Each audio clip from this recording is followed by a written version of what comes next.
எண்ணமெல்லாம் சிறகடிக்கும், எண்களெல்லாம் வழி கொடுக்கும், எந்நாளும் ராஜமுகம், எளியோரின் ஏறுமுகம். எந்த நிலை வந்தாலும் வந்த நிலை மாறாத நமது Rajanilai. Rajanilai TV, channel of astrology.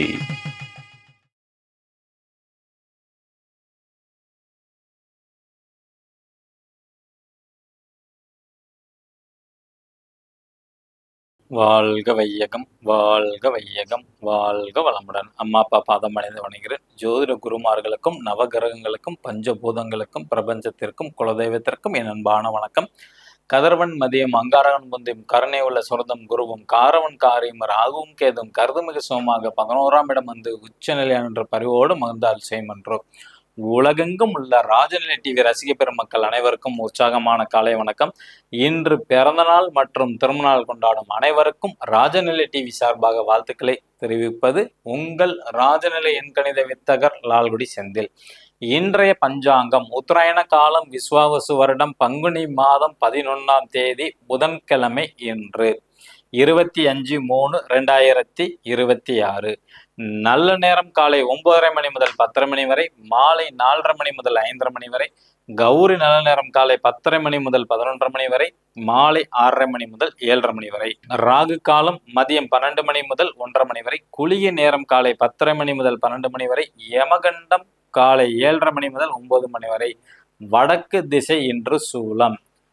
புதிய விஷயத்துக்கு வீட்டிலேருந்து கிளம்பும் போது வடக்கு திசையாக இருந்தால் பால் கொஞ்சம் சாப்பிட்டுட்டு போறது சிறப்பு. இன்றைய திதி சப்தமி திதி மாலை 5 மணி 10 நிமிடம் வரை, பின்பு அஷ்டமி திதி. நட்சத்திரம் மிருகசீரிட நட்சத்திரம். யோகம் ஆயுஷ்மான் நாம யோகம் காலை 8 மணி 52 நிமிடம் வரை, பின்பு சௌபாகியம் நாம யோகம். கரணம் வணிசை கரணம் மாலை 5 மணி 10 நிமிடம் வரை, பின்பு பத்திரை கரணம். சந்திராஷ்டமம் விஷாக நட்சத்திரத்திற்கு இன்று சந்திராஷ்டமம். இப்ப நம்ம இந்த பங்குனி மாசத்துல பாத்தீங்கன்னா கன்னி ராசிக்கு எப்படி இருக்குன்னு தான் பார்க்க போறோம். கன்னி ராசி நாதன் அப்படின்னா புதன் பகவான். புதன் பகவான் இந்த பங்குனி மாசத்துல பாத்தீங்கன்னா கும்ப வீட்டுல தான் பயணம் செல்வாங்க. 6ஆம் இடத்துல செவ்வாயோட நட்சத்திரத்துல தான் பயணம் செய்கிறார். ஓகேங்களா, புதன். அப்ப ரொம்ப கவனமாக இருக்க வேண்டும். ஏன்னா 6ஆம் இடம்னாவே வேலையை குறிக்கக்கூடிய இடமும் அதுதான். வம்பு வழக்கு நோய் கடன் எதிரியை குறிக்கக்கூடிய 6ஆம் இடம் தான். ஏன்னா இந்த கன்னிக்கு 3 8 செவ்வாயோட சாரத்துல அவிட்ட நட்சத்திரத்துல பயணம் செய்யறதுனால ரொம்ப ரொம்ப ரொம்ப ரொம்ப கவனமாக இருக்க வேண்டிய நபர்கள் கன்னி ராசி நபர்கள். ஆரோக்கியத்துல கவனமாக இருக்க வேண்டும். அலைச்சல் அதிகமாக இருக்கும். ஏன்னா 3ஆம் இடம்ங்கிறது குறுகிய பயணம் சொல்லுவோம். அதோட சாரத்துல இருக்கு. 8ங்கிறது விபத்துங்கிறது, அவமானம் அவச்சொல்லுங்கிற மாதிரி இருக்கு. இவ்வளவும் நெகட்டிவா இருக்கு. ஆனா இருந்தாலும் இந்த கன்னி ராசியை பாத்தீங்கன்னா சூரியன் சுக்கரன் மற்றும் சுக்கரனோட பார்வை சனி பகவானோட பார்வையிலும் இந்த கன்னி ராசியில விழும். ஓகேங்களா, அப்போ பாத்தீங்கன்னா பேர் புகழும் கிடைக்கும். இந்த ஒரு விபத்து அவமானம் இந்த மாதிரி நிகழ்வும் நடக்கும். ரெண்டுமே மிக்ஸ் ஆகி தான் நடக்கும் இந்த பங்குனி மாசத்துல. இருந்தாலும் நம்ம சேஃப் ஜோன்ல இருக்கிறது ரொம்ப நல்லது. இப்ப மாணவர்களுக்கு எப்படி இருக்கும் சார் அப்படின்னு பாத்துக்கிட்டீங்கன்னா, எல்கேஜில இருந்து 5வது வரைக்கும் படிக்கிறவங்களுக்கு வெற்றி வாய்ப்பு உண்டு. பொதுவா எல்லாத்துக்கும் வெற்றின்னு எடுத்துக்கலாம் நம்ம. ஓகேங்களா, 5வது வரைக்கும் எங்களுக்கு.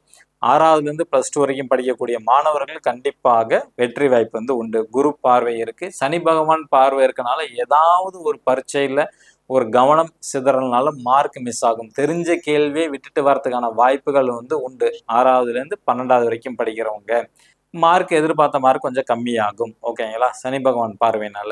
அடுத்தது டிகிரி படிக்கிறவங்களுக்கு கடின உழைப்புல நிச்சயமாக வெற்றி வாய்ப்பு உண்டு. பிஹெச்டி பண்றவங்களுக்கு நல்ல வெற்றி வாய்ப்பு உண்டு. போட்டி தேர்வு எழுதுறவங்களுக்கும் வெற்றி வாய்ப்பு உண்டு.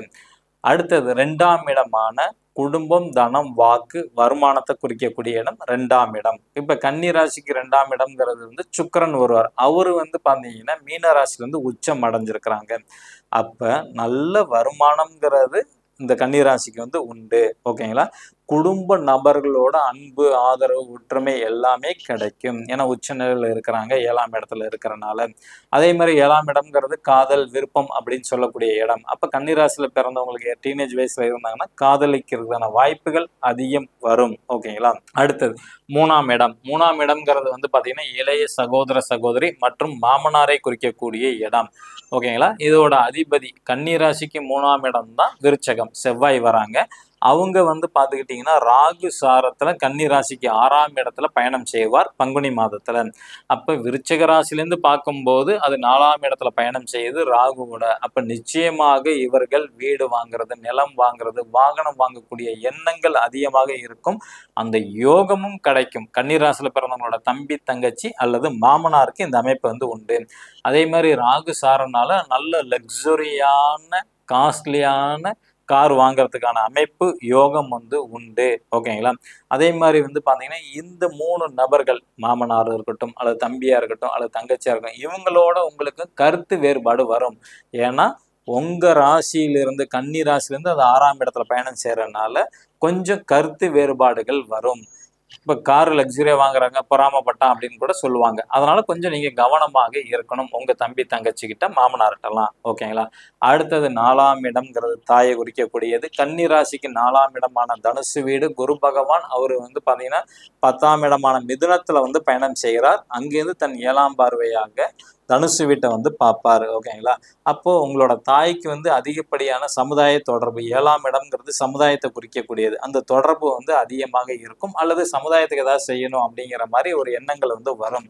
அதே மாதிரி ஆரோக்கியத்துல அவங்க வந்து கவனமாக இருக்க வேண்டும். சின்ன சின்ன சோம்பேறித்தனம் வரத்துக்கிற வாய்ப்புகள் உண்டு. ஏன்னா சனி பகவானோட 10ஆம் பார்வையான தனுசு வீட்டை பார்க்கும். அதனால வந்து பாத்தீங்கன்னா தாய்க்கு வந்து ஆரோக்கியத்துல கொஞ்சம் கவனமாக இருக்க வேண்டும். உடம்பு கொஞ்சம் வெயிட் போறதுக்கான வாய்ப்பையும் கொடுக்கும். அடுத்தது அதே 4ஆம் இடம்ங்கிறது தான் வீடு வாகனம் இதெல்லாம் குறிக்கக்கூடிய இடம். இந்த இடத்துல வந்து குரு பகவானோட பார்வை இருக்கு, ராகு பகவானோட பார்வை பிளஸ் அடிஷனலா சனி பகவான் பார்வை. அப்ப 3 கிரகத்தோட பார்வையும் இருக்கிறனால இந்த வாகனம் வாங்குறதுல தடை தாமதம் ஏற்படும். ஓகேங்களா? பழைய வண்டி வாங்கும்போது நிச்சயமா கை கொடுத்துரும். புது வண்டிக்குன்னு நீங்க போனீங்கன்னா நிறைய ஒரு தடை தாமதம் அல்லது ஏமாற்றத்தை வந்து கொடுக்கும். அடுத்தது வந்து 5ஆம் இடம் குழந்தையை குறிக்கக்கூடியது. இந்த 5ஆம் அதிபதியான சந்திரன் வந்து பாத்துக்கிட்டீங்கன்னா 7ஆம் இடத்துல பயணம் செய்கிறார். அப்ப குரு சாரத்துல பயணம் செய்கிறார். நிச்சயமாக கன்னி ராசியில பிறந்தவங்களோட குழந்தை டீனேஜ் வயசுல இருந்தா காதல்ங்கிற வயப்படுவார்கள். காதல் நிச்சயமாக ஏற்படும். அந்த காதல் திருமணத்துல முடியறதுக்கான வாய்ப்பையும் கொடுத்துரும். ஏன்னா 7ஆம் இடம் தான் திருமணம். ஓகேங்களா? அந்த குழந்தைங்க வந்து பாத்தீங்கன்னா பேரண்ட்ஸ்க்கே அறிவுரை சொல்லுவாங்க. ஏன்னா குருனாவே அட்வைஸ் பண்ணக்கூடிய கிரகம் தான். அப்ப இந்த பையனை கட்டிக்கிட்டா நான் நல்லா இருப்பேன் அல்லது அந்த பொண்ணை கட்டிக்கிட்டா நான் நல்லா இருப்பேன் இந்த மாதிரி வந்து அட்வைஸ் பண்ணுவாங்க பேரண்ட்ஸுக்கு. அந்த கன்னிராசியில பிறந்தவங்களுக்கு குழந்தை பாக்கியம் எப்படி இருக்கு சார், புதுசா திருமணம் ஆகணும்னா நிச்சயமாக குழந்தை பாக்கியம் வந்து கிடைக்கும். அரசியல்ல இருக்கவங்களுக்கு எப்படி சார் இருக்கும் அப்படின்னு எடுத்துக்கிட்டீங்கன்னா இப்போ கொஞ்சம் நியாயம் தர்மத்தை பத்தி பேசுவாங்க கன்னிராசியில. ஏன்னா குருவோட சாரத்துல வந்து இருக்கிறனால பொய் பேசாம கொஞ்சம் உண்மையை பேசக்கூடிய அமைப்பு வந்து கொடுத்துரும். அதே மாதிரி நிறைய அலைச்சல்கள் வந்து ஏற்படும். குறுகிய பயணம், ஏன்னா 5ஆம் இடத்துக்கு 7ஆம் இடம்ங்கிறது 3ஆம் இடம். 3ங்கிறது குறுகிய பயணம். அரசியல் இருக்கவங்க ஆட்டோமேட்டிக்காவே வந்து அந்த ஏரியா ஃபுல்லா சுத்திக்கிட்டே இருக்கக்கூடிய அமைப்பு தான். அலைச்சல் இடமாற்றம் உண்டு. கண்டிப்பாக பயணங்கள் வெற்றி வாய்ப்பை வந்து கொடுக்கும். ஓகேங்களா? கன்னிராசியோட தொடர்ச்சியான பலன் நாளைக்கு நம்ம வந்து பார்க்கலாம். ஓகேங்களா? புதுசா பார்க்கக்கூடிய நண்பர்கள் இந்த மாதிரி ஒரு பர்மனன்ட் மார்க்கர் வாங்கிக்கிங்க. உங்களோட லக்னம் அல்லது ராசி தெரிஞ்சா போதுமானது. உங்களுக்கு வாழ்க்கையில என்ன தேவையோ ஓகேங்களா, நம்ம ராஜநிலையோட லக்கி நம்பரை கையில எழுதுங்க, இந்த மணிக்கட்டுல எழுதுங்க. நிச்சயமாக 100 நாள்ல உங்களுக்கு நிறைவேறும். திருமணம் நடக்க வேண்டுமா, குழந்தை பாக்கியம் வேண்டுமா, கொடுத்த பணம் வேண்டுமா, வெளிநாட்டுக்கு செல்ல வேண்டுமா, அரசு வேலை கிடைக்க வேண்டுமா, இப்ப தேர்தல் அப்ப வராது கண்டிப்பா, ஆனா பின்னாடி கண்டிப்பா 100 நாள்ல வந்து கிடைக்கும். ஓகேங்களா? வேலை மாற்றம், இடமாற்றம், பயணம் சம்பந்தப்பட்ட விஷயங்கள் இது மாதிரி என்ன தேவையோ அது நிச்சயமாக உங்க ராசி அல்லது லக்னத்துக்கு உண்டான நம்பரை வச்சு எழுதும் போது 100 நாள்ல கிடைக்கும். மேச ராசி அல்லது மேச லக்னத்தில் பிறந்த நபர்கள் இன்று பயன்படுத்த வேண்டிய ராஜநிலையின் அதிர்ஷ்ட எண் 77.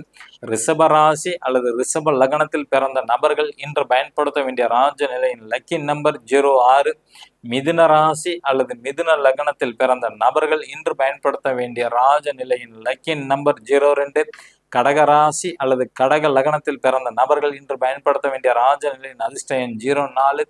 சிம்ம ராசி அல்லது சிம்ம லக்னத்தில் பிறந்த நபர்கள் இன்று பயன்படுத்த வேண்டிய ராஜநிலையின் அதிர்ஷ்ட எண் 08. கன்னி ராசி அல்லது கன்னி லக்னத்தில் பிறந்த நபர்கள் இன்று பயன்படுத்த வேண்டிய ராஜநிலையின் லக்கி நம்பர் 42. துலாம் ராசி அல்லது துலா லக்னத்தில் பிறந்த நபர்கள் இன்று பயன்படுத்த வேண்டிய ராஜநிலையின் லக்கி நம்பர் 45.